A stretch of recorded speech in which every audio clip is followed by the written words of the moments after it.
Muy buenas a todos, oyentes. En esta oportunidad tengo el agrado de presentar el cuento El corazón del ator correspondiente a la obra Narraciones extraordinarias del autor Edgar Allan Poe.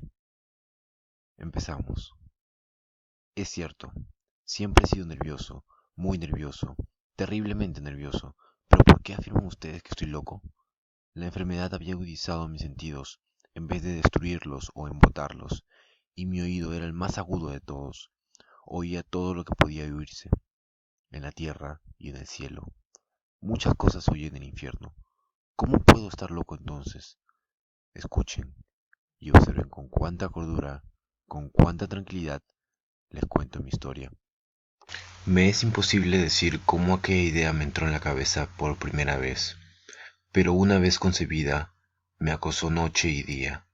Yo no perseguía ningún propósito, ni tampoco estaba colérico.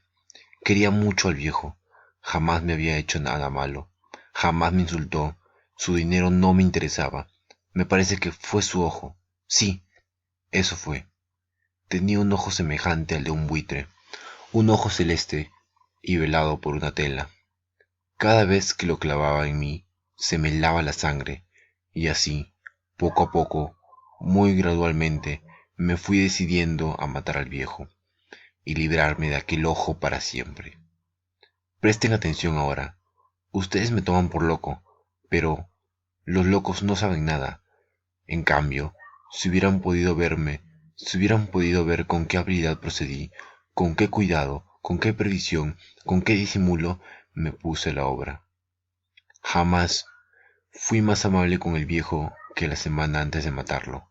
Todas las noches hacia las 12 hacía yo girar el picaporte de su puerta y la abría, oh tan suavemente, y entonces, cuando la abertura era bastante grande para pasar la cabeza, levantaba una linterna sorda, cerrada, completamente cerrada, de manera que no se viera ninguna luz, y tras ella pasaba la cabeza.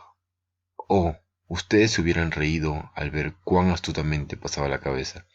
La movía lentamente, muy lentamente, a fin de no perturbar el sueño del viejo. Me llevaba una hora entera introducir completamente la cabeza por la abertura de la puerta, hasta verlo tendido en su cama. ¿Eh? ¿Es que un loco hubiera sido tan prudente como yo? Y entonces, cuando tenía la cabeza completamente dentro del cuarto, abría la linterna cautelosamente. Sí, cautelosamente iba abriendo la linterna, pues crujía en las bisagras. La iba abriendo lo suficientemente para que un solo rayo de luz cayera sobre el ojo de buitre, y esto lo hice durante 7 largas noches. Cada noche a las 12, pero siempre encontré el ojo cerrado, y por eso me era imposible cumplir mi obra, porque no era el viejo quien me irritaba, sino el mal de ojo. Y por la mañana, apenas iniciado el día, entraba sin miedo en su habitación y le hablaba resueltamente, llamándolo por su nombre con voz cordial y preguntándole cómo había pasado la noche. Ya ven ustedes que tendría que haber sido un viejo muy astuto para sospechar que todas las noches, justamente a las 12, iba yo a mirarlo mientras dormía. Al llegar la octava noche, procedí con mayor cautela que de costumbre al abrir la puerta. El minutero de un reloj se mueve con más rapidez de lo que se movía mi mano. Jamás antes de aquella noche había sentido el alcance de mis facultades, de mi sagacidad. Apenas lograba contener mi impresión de triunfo. Pensar que estaba ahí, abriendo poco a poco la puerta, y que él ni siquiera soñaba con mis secretas intenciones o pensamientos. Me reí entre dientes ante esta idea, y quizás me oyó, porque lo sentí moverse repentinamente en la cama, como si se sobresaltara. Ustedes pensarán que me eché hacia atrás, pero no. Su cuarto estaba tan negro como el pez, ya que el viejo cerraba completamente las persianas, por miedo a los ladrones. Ya sabía que le era imposible distinguir la abertura de la puerta, y seguí empujando suavemente, suavemente. Había ya pasado la cabeza y me disponía a abrir la linterna, cuando mi pulgar resbaló en el cierre metálico y el viejo se enderezó en el lecho, gritando: ¿Quién está ahí? Permanecí inmóvil sin decir nada. Durante una hora entera no moví un solo músculo, y en todo ese tiempo no oí que volviera a tenderse en la cama. Seguía sentado, escuchando tal como yo lo había hecho, noche tras noche, mientras escuchaba en la pared los taladros cuyo sonido anunciaba la muerte. Oí de pronto un leve quejido, y supe que era el quejido que nace del terror. No expresaba dolor o pena. Oh, no. Era el ahogado sonido que brota del fondo del alma cuando el espanto la sobrecoge. Bien conocía yo ese sonido, muchas noches, justamente a las 12, cuando el mundo entero dormía, surgió de mi pecho, ahondando con su espantoso eco los terrores que me enloquecían. Repito que los no conocía bien. Comprendí lo que estaba sintiendo el viejo y le tuve lástima, aunque me reía en el fondo de mi corazón. Comprendí que había estado despierto desde el primer leve ruido. Cuando se movió en la cama, había tratado de decirse que aquel ruido no era nada, pero sin conseguirlo pensaba, no es más que el viento en la chimenea, o un grillo que chirrió una sola vez. Sí, había tratado de darse ánimo con esas suposiciones, pero todo era en vano, todo era en vano, porque la muerte se había aproximado a él, deslizándose furtiva, y envolvía a su víctima, y la fúnebre influencia de aquella sombra imperceptible era la que lo movía a sentir, aunque no podía verla ni oírla, a sentir la presencia de mi cabeza dentro de la habitación. Después de haber esperado largo tiempo, con toda paciencia, sin oír que volviera a acostarse, resolví abrir una pequeñísima ranura en la linterna. Así lo hice. No pueden imaginarse ustedes con qué cuidado, con qué inmenso cuidado, hasta que un fino rayo de luz semejante al hilo de una araña brotó de la ranura y cayó de lleno sobre el ojo del buitre. Estaba abierto de par en par, y yo empecé a enfurecerme mientras la miraba. Lo vi con toda la claridad de un azul apagado, y con aquella horrible tela que me lava hasta el tuétano.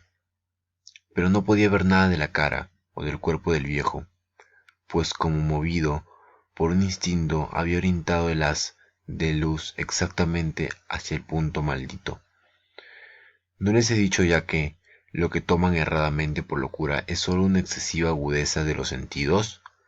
En aquel momento llegó a mis oídos un resonar apagado y presuroso, como el que podría ser un reloj envuelto en algodón.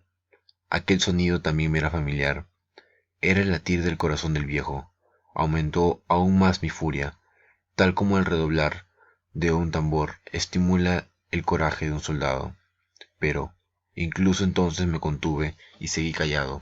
Apenas si respiraba, sostenía la linterna de modo que no se moviera, tratando de mantener con toda la firmeza posible el haz de luz sobre el ojo. Entretanto, el infernal latir del corazón iba en aumento. Se hacía cada vez más rápido, cada vez más fuerte. Momento a momento, el espanto del viejo tenía que ser terrible. Cada vez más fuerte, más fuerte. ¿Me siguen ustedes con atención? Les he dicho que soy nervioso. Sí, lo soy. Y ahora a medianoche, en el terrible silencio de aquella antigua casa, un resonar tan extraño como aquel me llenó de un horror incontrolable.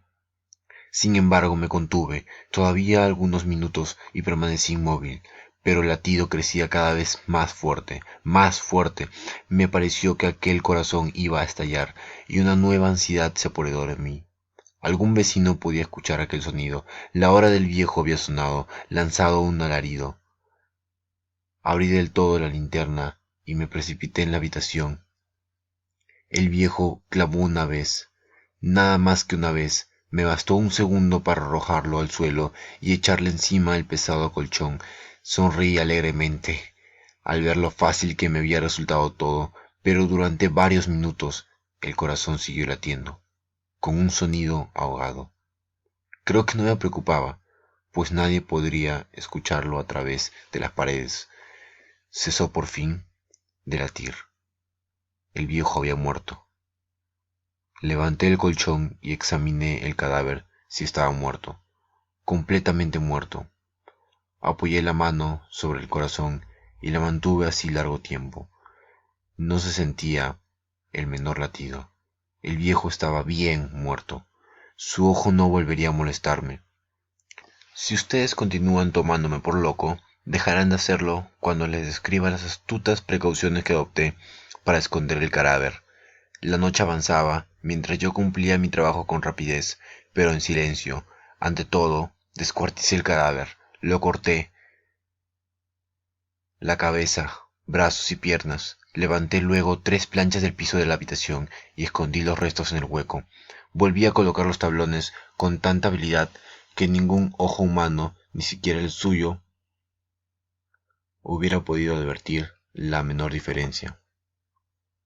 No había nada que lavar, ninguna mancha, ningún rastro de sangre. Yo era demasiado precavido para eso. Una cuba había recogido todo. Ja, ja, ja. Cuando había terminado mi tarea, eran las 4 de la madrugada, pero seguía tan oscuro como a medianoche. En momentos en que se oían las campanadas de la hora, golpearon a la puerta de la calle, acudir a abrir con toda tranquilidad, pues ¿qué podía temer ahora? Hallé a 3 caballeros que se presentaron muy civilmente como oficiales de policía.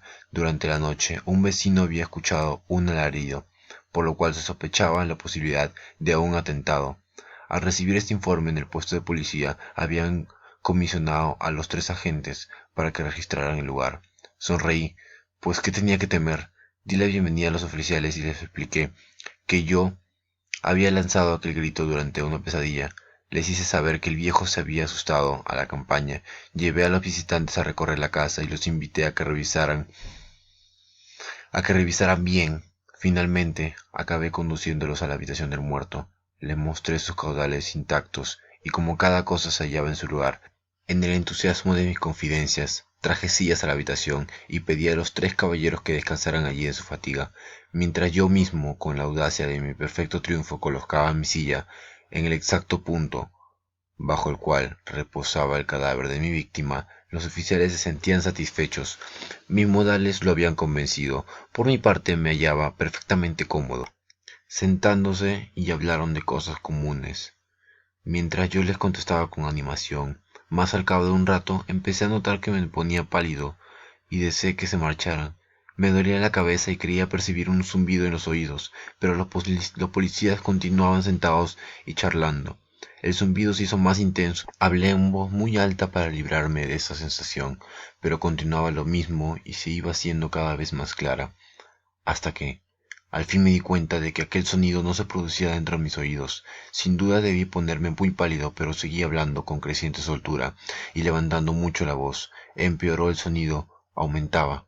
¿Y qué podía ser yo?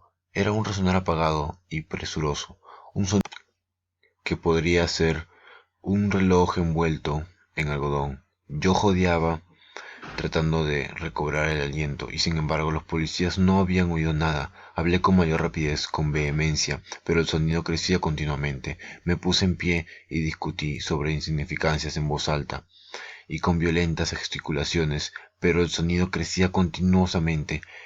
¿Por qué no se iban? Anduve de un lado a otro, a grandes pasos, como si las observaciones de aquellos hombres me enfurecieran, pero el sonido crecía continuamente. Oh Dios, ¿qué podía hacer yo? Lancé espurajámanos de rabia. Maldije, juré, balanceando la silla sobre la cual me había sentado. Raspé con ella las tablas del piso, pero el sonido sobrepujaba todos los otros y crecía sin cesar, más alto, más alto, más alto, y entretanto los hombres seguían charlando plácidamente y sonriendo. ¿Era posible que no oyeran? Santo Dios, no, no. Claro que oían, que sospechaban, sabían, y se estaban burlando de mí. Horror. Sí, así lo pensé, y así lo pienso hoy. Pero cualquier cosa era preferible a aquella agonía. Cualquier cosa sería más tolerable que aquel escenario. No podía soportar más tiempo sus sonrisas hipócritas. Sentí que tenía que gritar o morir, y entonces otra vez escuchen. Más fuerte, más fuerte, más fuerte. Basta ya de fingir, malvados. Aullé. Confieso que lo maté. Levanten esos tablones. Ahí, ahí donde está latiendo su corazón.